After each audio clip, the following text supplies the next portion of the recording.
ងទំនេរចង់មានស្នេហាជឿ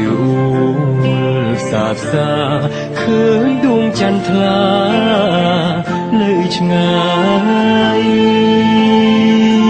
ដួងច័ន្ទឯកាចង់បន់ទៀបកាយធម្មជាតិទាំងឡាយច័ន្ទសុំផ្ញើកាយបំភ្លឺរីត្រីច័ន្ទរៀងរាល់យប់សម្រាប់គ្រប់គ្នាបេះដូងកំភ្លីមើលច័ន្ទត្រៀបពីផែនដី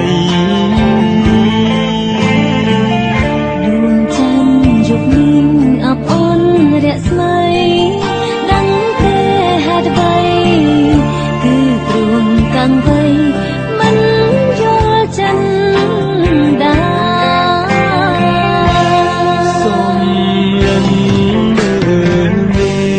ឃមិនចង់ដាក់មេរួមតែលើមេសំផតារាសម្លឹងតែច័ន្ទមិនចិនណាយទោះបីជាផ្កាយរាំងច្រើនយ៉ាងណាជាចិនដាបានទេទាំងទ្រូងស្ទើរបែកតែស្រែកមិនលឺច័ន្ទបាត់ពន្លឺ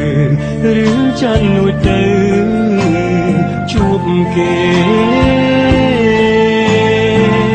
យ៉ាងណាក៏អូនជាមនុស្សធម្មតាមិនមែនច័ន្ទទេនាងដែលបងស្នេហ៍គឺជាដួងច័ន្ទ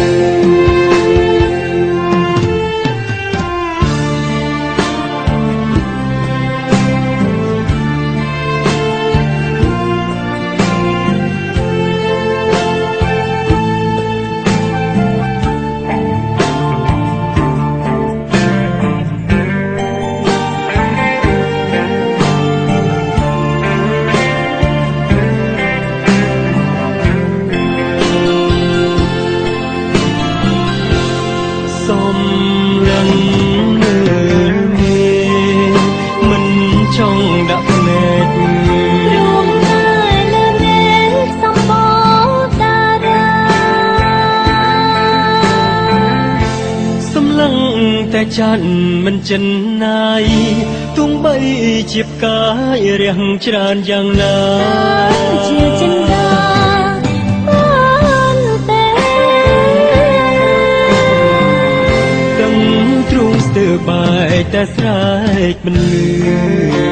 ច័ន្ទបាត់ពន្លឺឬច័ន្ទលួចទៅជួបគេយ៉ាងណាក៏អូនជាមនុស្សធម្មតាមិនមែនច័ន្ទទេអ្នកដែលបងស្នេហ៍គឺ